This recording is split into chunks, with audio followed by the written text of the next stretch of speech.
আসসালামু আলাইকুম। আজকের টপিক হচ্ছে বাংলা সাহিত্যের বিশেষ সহ প্রত্যেকটা চাকরি পরীক্ষায় এই টপিক অনুযায়ী পরীক্ষা প্রশ্ন চলে আসে।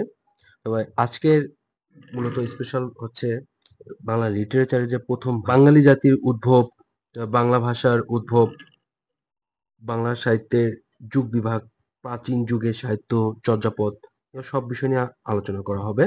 প্রত্যেকটা বাংলা লিটারেচারের প্রত্যেকটা পার্ট আলাদা আলাদা করে ইউটিউবে আপলোড করা হবে। আশা করি আপনারা এখান থেকে উপকৃত হবেন এবং প্রত্যেকটা পার্ট বিশ্লেষণ ধর্মী এবং বিশ্লেষণভাবে প্রত্যেকটা পার্ট আলোচনা। বাংলা জাতির উদ্ভব, প্রথমে চলেছে বাংলা জাতির উদ্ভব। নিহারঞ্জন রায় তার বাঙালি ইতিহাস গ্রন্থে উল্লেখ করেছেন যে ধর্মীয় তথ্য অনুযায়ী হযরত নূহ আলাইহিসসালামের যে মহাপ্লাবনের পর বেঁচে যাওয়া ৪০ জোড়া নর-নারীকে বংশবিস্তার এবং বিশ্বব্যাপী বসতি গড়ার উপলক্ষে বা লক্ষ্যে বিভিন্ন স্থানে প্রেরণ করা হয়েছিল। নূহ আলাইহিসসালামের পুত্র হাম পিতার নির্দেশে এশিয়া অঞ্চলে আসেন এবং হাম এর পুত্র হিন্দু এর নাম অনুসারে হিন্দুস্তান বা সিন্ধু এর নাম অনুসারে সিন্ধুর নামকরণ করা হয়েছে বলে ধারণা করা হয়। হিন্দুদের সন্তান বঙ্গ ভারতের পূর্বাঞ্চলে বসতি স্থাপন করেন এবং বঙ্গ এর সন্তানেরাই বাঙ্গাল নামে পরিচিত। তো আমরা বুঝতে পারি যে বঙ্গ হচ্ছে ব্যক্তি, তারপর আহাল মানে সন্তান, বাঙালি এখান থেকে উৎপত্তি। আমরা এই বিস্তারিত আমরা আরো নিচে জানতে পারবো। তারপর বাংলা ভাষার উদ্ভব কিভাবে? বাংলা ভাষা বাংলা ভাষা ইন্দো ইউরোপীয় মূল ভাষা গোষ্ঠীর অন্তর্ভুক্ত। এটা বাংলা ভাষা। মনে রাখতে হবে যে ডক্টর মোহাম্মদ শহীদুল্লাহর মতে খ্রিস্টপূর্ব ৫,০০০ পূর্বে ইন্দো ইউরোপীয় মূল ভাষার অস্তিত্ব ছিল না। আনুমানিক খ্রিস্টপূর্ব ২৫০০ বছর পূর্বে ইন্দো ইউরোপীয় মূল ভাষার ২ শাখার যে কেন্তম ও শতম, এটা মনে রাখতে হবে। ২ ভাষার যে কেন্তম ও শতম শাখার ইন্দো এশিয়ার রূপ শতম শাখা থেকে প্রাচীন আর্য ভাষার উদ্ভব। তাহলে আমরা বলতে পারি যে ইন্দো এশিয়ার রূপ যে স্বরূপ যে শতম শাখা থেকে প্রাচীন আর্য ভাষার উদ্ভব। আর ভারতীয় আর্য শাখার সৃষ্টি হয় খ্রিস্টপূর্ব কত সালে, কত অব্দে? ১২০০ অব্দে ভারতীয় আর্য ভাষার বা আর্য শাখার সৃষ্টি হয় যে খ্রিস্টপূর্ব ১২০০ অব্দে। ভারতীয় ভাষা আর্য ভাষার ৩টে স্তর। ভারতীয় আর্য ভাষা কয়টা স্তর? ৩টে স্তর। একটা হচ্ছে প্রাচীন ভারতীয় আর্য ভাষা, প্রাচীন ভারতীয় আর্য ভাষা। তা আমরা প্রাচীন ভারতীয় আর্য ভাষা সম্পর্কে জানতে পারি। খ্রিস্টপূর্ব ১২০০ থেকে ৬০০ অব্দ পর্যন্ত প্রচলিত ভাষা হচ্ছে বৈদিক ও সংস্কৃত ভাষা। বৈদিক ও সংস্কৃত ভাষা। আর্যদের ধর্মগ্রন্থ বেদ। আর্যদের ধর্মগ্রন্থ বেদ এর ভাষা হলো বৈদিক। আমাদের মনে রাখতে হবে আর্যদের ধর্মগ্রন্থ হচ্ছে বেদ আর এর ভাষা হচ্ছে বৈদিক। খ্রিস্টপূর্ব ৭ম শতকে বিখ্যাত বৈয়াকরণ ও পণ্ডিত পাণিনি বৈদিক ভাষার সংস্করণ করে নির্দিষ্ট সূত্র প্রদান করেন। এটি সংস্কৃত নামে পরিচিত। আর্য ভাষা সাধারণের জড়তাপূর্ণ উচ্চারণের ফলে তৎসম শব্দের পরিবর্তন সাধিত হয় এবং পালি ভাষার উদ্ভব ঘটে। কিভাবে পালি ভাষার উদ্ভব ঘটে? আর্য ভাষা সাধারণ মানুষের বা সাধারণ জড়তাপূর্ণ উচ্চারণের ফলে তৎসম শব্দের যে পরিবর্তন সাধিত হয় এবং পালি ভাষার উদ্ভব ঘটে। তারপরে আসি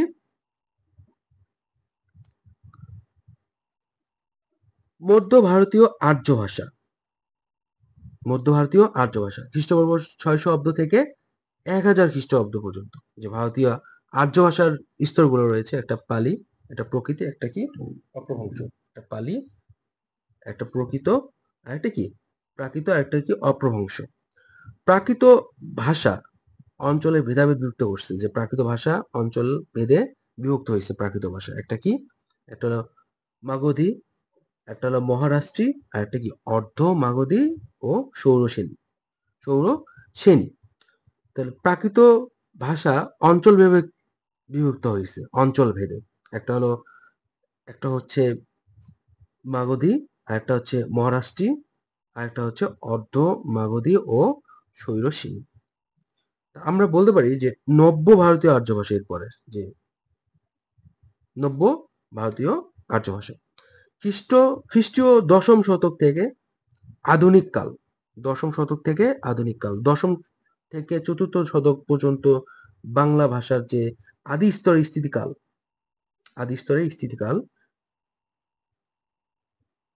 নব্য ভারতীয় আর্য ভাষা বিভক্ত শাখা হচ্ছে বাংলা, হিন্দি, মৈথালি, অসমিয়া, তারপর উড়িয়া, তারপর ভোজপুরিয়া, মারাঠি ইত্যাদি। আমরা বলতে পারি যে নব্য ভারতীয় আর্য ভাষা বিভক্ত শাখা হচ্ছে নব্য ভারতীয় আর্য ভাষা বিভক্ত শাখা হচ্ছে বাংলা, হিন্দি, মৈথিলি, অসমিয়া, উড়িয়া, ভোজপুরি আর কি মারাঠি। প্রকৃত ভাষার দুর্বল কাঠামো হচ্ছে ব্যাকরণবদ্ধ রূপ স্থিতি না থাকায় জনসাধারণের যে উচ্চারণে যে শৈথিল্য পরিলক্ষিত হয় এবং নানা অপভ্রংশের সৃষ্টি হয়। পূর্ব ভারতের প্রচলিত মাগধী প্রাকৃত যে জাত, যে মাগধী অপভ্রংশ হতে খ্রিস্টীয় সপ্তম শতকে বাংলা ভাষা উৎপত্তি লাভ হয়। তাহলে খ্রিস্টীয় সপ্তম শতকে বাংলা ভাষা উৎপত্তি লাভ হয়। এখানে আছে ডক্টর শহীদুল্লাহর মতে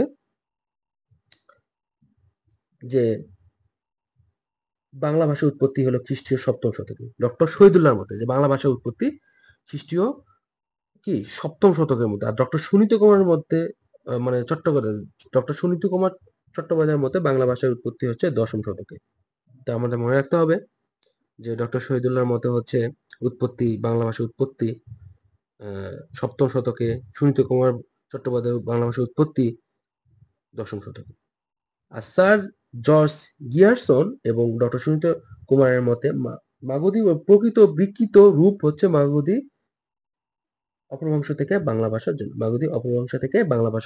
জন্ম। সেটা কে বলছেন? স্যার জর্জ গিয়ারসন ও ডক্টর সুমিত কুমার। আর ডক্টর শহীদুল্লাহর মতে গৌড়ী প্রাকৃত অপভ্রংশ রূপ গৌড়ীয় অপভ্রংশ থেকে বাংলা ভাষা জন্ম।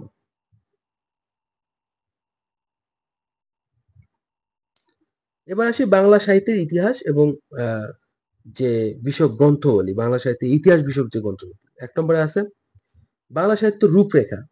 এই গ্রন্থটা লিখেছেন গোপাল হালদার। বাংলা সাহিত্যের কথা লিখেছেন হচ্ছে ডক্টর মোহাম্মদ শহীদুল্লাহ।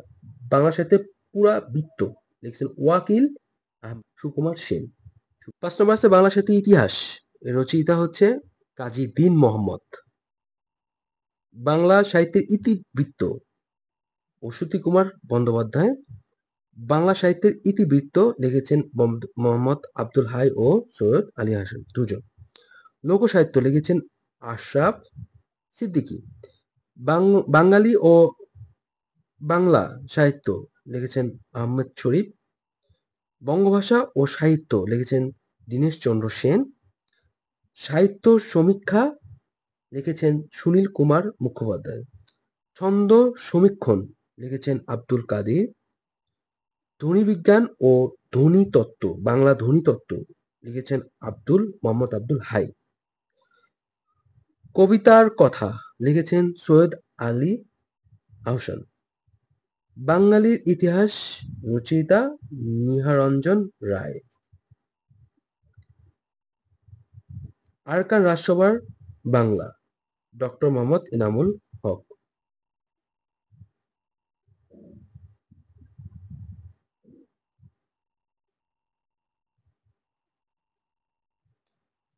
বৌদ্ধ গান ও দোহা হরপ্রসাদ শাস্ত্রী এটা ইনি সংগ্রহ করেছেন। রচয়িতা ইনি হলেন সংগ্রাহক। ইনি সংগ্রহ করছেন বৌদ্ধ গান ও দোহা, যেটাকে চর্যাপদ নামে আমরা বলে থাকি। আধুনিক বাংলা সাহিত্য হচ্ছে মহিতলাল মজুমদার। এবার আসি ভারতীয় আর্য ভাষার ৩টি স্তর। ভারতীয় আর্য ভাষার কয়টি স্তর? ৩টি স্তর। একটা হচ্ছে প্রাচীন ভারতীয় আর্য ভাষা, খ্রিস্টপূর্ব ১২০০ থেকে ৬০০ অব্দ। মধ্য ভারতীয় আর্য ভাষা খ্রিস্টপূর্ব ৬০০ থেকে ১০০০। নব্য ভারতীয় আর্য ভাষা খ্রিস্টপূর্ব ১০ম থেকে আধুনিক কাল। যেটা চলতেছে এখন পর্যন্ত, নব্য ভারতীয় আর্য ভাষা, যে ভারতীয় আর্য ভাষার 3টি স্তর।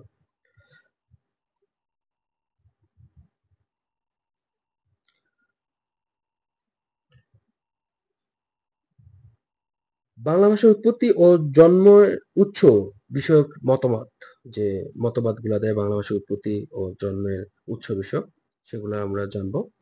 ডক্টর মোহাম্মদ শহীদুল্লাহ, উৎপত্তি হচ্ছে খ্রিস্টীয় 7ম শতক তার মতে বাংলা ভাষা, এবং উৎস হচ্ছে গৌড়ীয় প্রকৃত প্রাকৃত থেকে প্রাকৃত। আর ডক্টর সুনীত কুমার ও স্যার জর্জ গিয়ারসন, তার মতে বাংলা ভাষার উৎপত্তি 10ম শতকে, এবং উৎপত্তি হইছে, উৎস হচ্ছে মাগধী প্রাকৃত থেকে।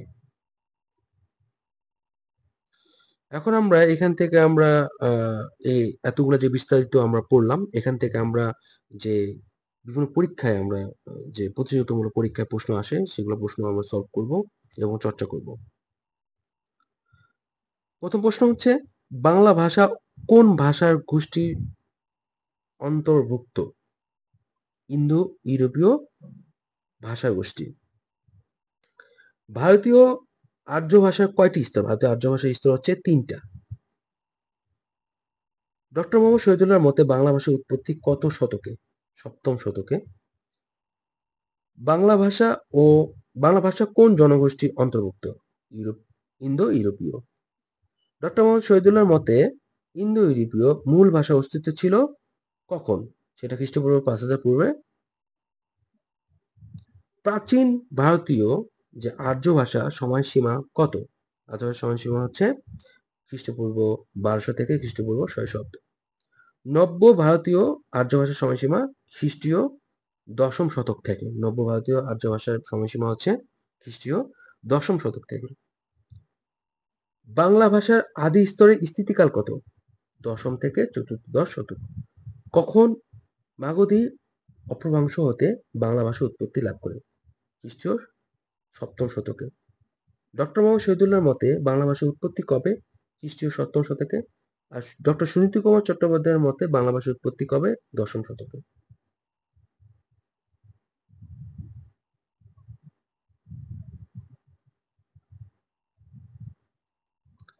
ইন্দো ইউরোপীয় মূল ভাষার শাখা 2টা। 7ম শাখা থেকে উদ্ভব হয়েছে ইন্দো এশীয় রূপ। 7ম শাখা থেকে উদ্ভব হয়েছে ইন্দো এশীয় রূপ। কখন ভারতীয় আর্য শাখা সৃষ্টি হয়? প্রায় খ্রিস্টপূর্ব 1200 অব্দ থেকে। আর্যদের ধর্মগ্রন্থ কি? বেদ। বেদ ভাষা হচ্ছে বেদের ভাষা কি? বৈদিক। কখন পণ্ডিত পাণিনি বৈদিক ভাষা সংস্করণ করেন? খ্রিস্টপূর্ব 7ম শতকে। কে বৈদিক ভাষার সংস্করণ করে নির্দিষ্ট সূত্র প্রদান করেন? পাণিনি। স্যার জর্জ গিয়ারসন ও ডক্টর সুমিত কুমারের মতে বাংলা ভাষার জন্ম কোন ভাষা থেকে? মাগধী অপভ্রংশ থেকে। ডক্টর মোহাম্মদ শহীদুল্লাহর মতে বাংলা ভাষার জন্ম কোন ভাষা হতে? গৌড়ী অপভ্রংশ থেকে। বাংলা সাহিত্যের ইতিহাস কে রচনা করেন? ইতিহাস রচনা করেন সুকুমার সেন ও কাজী দীন মোহাম্মদ। একই নামে দুটি বই রচনা করছেন। এখানে লেখা আছে বাংলা সাহিত্যের ইতিহাস, এটা একই নাম, কিন্তু এই যে বইটা হচ্ছে 2টা। বাংলা সাহিত্য ইতিহাস লিখেছেন সুকুমার সেন, এবং বাংলা সাহিত্যের ইতিহাস লিখেছেন কাজী দীন মোহাম্মদ। বাংলা সাহিত্যের ইতিবৃত্ত কে রচনা করেন? অশ্বতী কুমার চট্টোপাধ্যায় বন্দ্যোপাধ্যায়, অশ্বতী কুমার বন্দ্যোপাধ্যায়। বাংলা সাহিত্যের কথা কে রচনা করেন? ডক্টর মোহাম্মদ শহীদুল্লাহ। বাংলা সাহিত্যের রূপরেখা গ্রন্থটি কার রচয়িতা? গোপাল হালদার।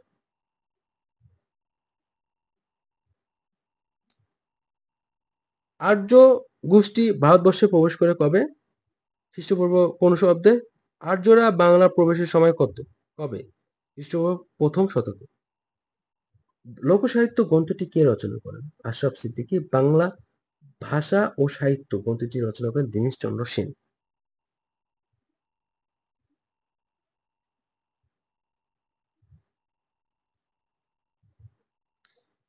বাঙালির ইতিহাস গ্রন্থটির যে রচয়িতা নিহারঞ্জন রায়।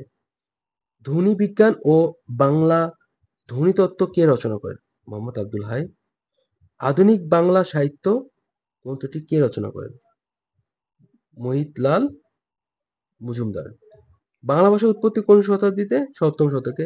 বাংলা ভাষা কোন ভাষা গোষ্ঠীর অন্তর্ভুক্ত? ইন্দো ইউরোপীয়। বাংলা ভাষার আনুমানিক বয়স কত? 1400 বছর বা 1000 বছরের অধিক হতে পারে। বাংলা ভাষার পূর্ব স্তরের নাম প্রাকৃত। সহোদর জনগোষ্ঠী কোনগুলো? একটা হচ্ছে বাংলা, একটা হচ্ছে অসমীয়া। বাংলা আদি জনগোষ্ঠীর ভাষা কি ছিল? বা বাংলা আদি অধিবাসীগণ জনগোষ্ঠী কোন ভাষা ছিল? এটা হচ্ছে অস্ট্রিক ভাষা ছিল। বাংলা ভাষার উদ্ভব হয়েছে প্রাকৃত থেকে। বাংলা ভাষার উদ্ভব হয়েছে 7ম খ্রিস্টাব্দে। বাংলা ভাষার বয়স কত? 1000 বছর। বাংলা সাহিত্যের রূপরেখা গ্রন্থটি প্রণেতা কে? গোপাল হালদার। বাংলা ভাষার রূপরেখা, বাংলা ভাষার রূপরেখা মনে রাখতে হবে। বাংলা ভাষার রূপরেখা গোপাল হালদার। হিত্তিক ও তুখারিক। হিত্তিক ও তুখারিক। বাংলা সাহিত্যের ইতিবৃত্ত আধুনিক কার রচনা? 22তম বিসিএস আসছে। এটা হচ্ছে মোহাম্মদ আব্দুল হাই, সৈয়দ আলী হাসান। বাংলা ভাষার উদ্ভব হয়েছে নিম্ন একটি ভাষা থেকে, সেটি হচ্ছে প্রাকৃত ভাষা থেকে।